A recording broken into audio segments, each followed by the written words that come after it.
situation of our client, the application was by us, our lawyers, that us lawyers have not received the report, but the court has maintained it, well, albeit that sometimes these are private matters. It can only be a private matter if there is protest from the accused person, that it may not be disclosed even to the agents, not even family, because this is a report that the family, the mother, sister and other family members have requested for.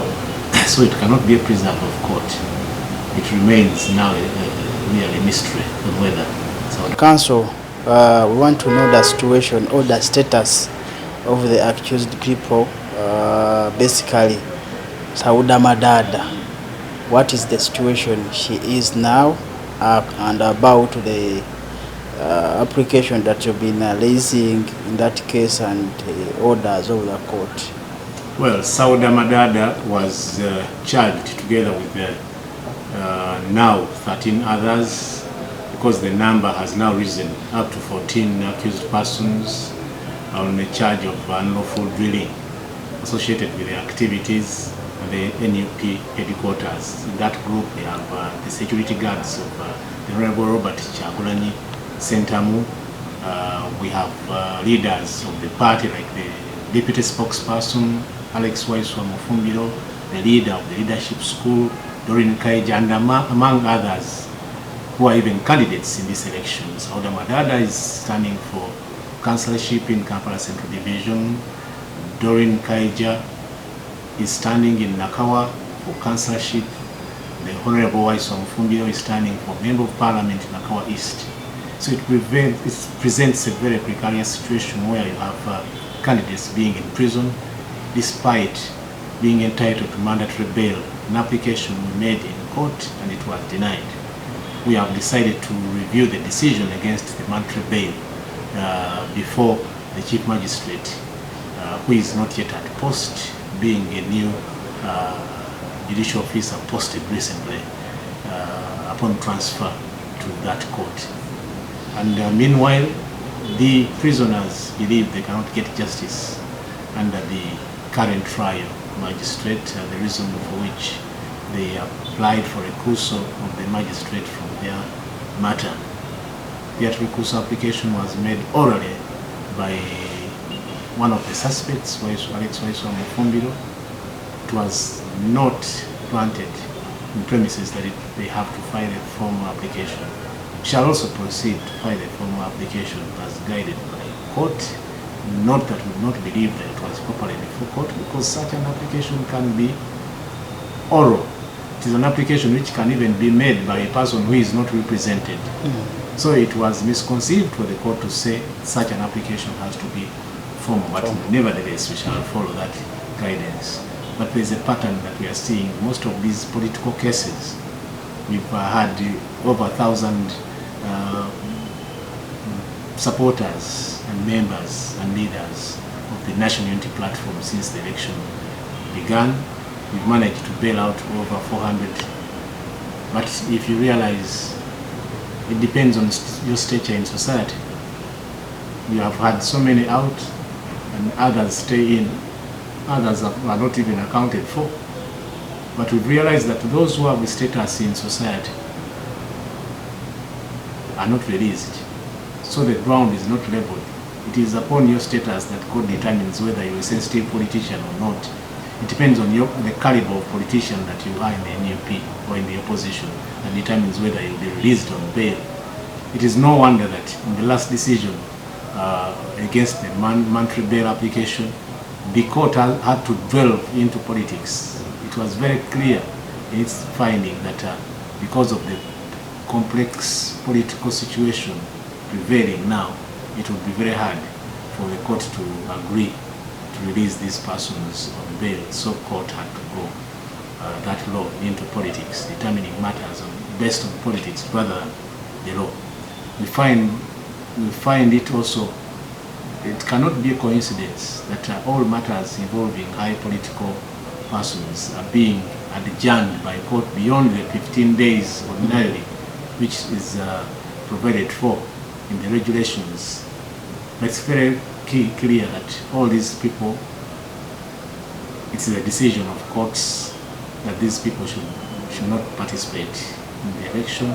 We see the Honorable Dr. Kizza Besigye's matters which were adjourned to 21st. We've seen Alex Mufumbiro in one of the matters adjourned to 22nd. His other matter with others, the one of Nakawa is 22nd, the one in Kanyanya is the 23rd. You see the Bukenya Mvawala matters being adjourned 22nd. We see Sarah Bireeta's matters also adjourned beyond the election period, again 21st of this month. So it is very clear that there's a very clear decision of the judiciary in cohorts with the DPP and government to have all political leaders, first of all, not obtain bail during this electoral period, and again, for them not to participate in this election.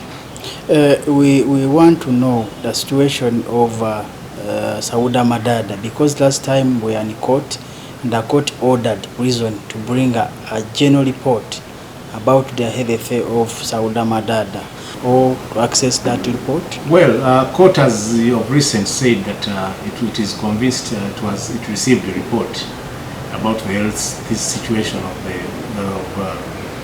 Councillor Sauda Madada, but we've not chanced that report. We are entitled to have a copy of the report.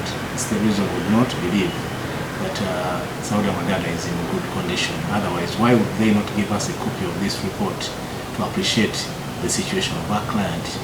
The application was by us, our lawyers, that us lawyers have not received the report, but the court has maintained it, well, albeit that sometimes these are private matters. It can only be a private matter if there is protest from the accused person, that it may not be disclosed even to the agents, not even family, because this is a report that the family, the mother, sister and other family members have requested for.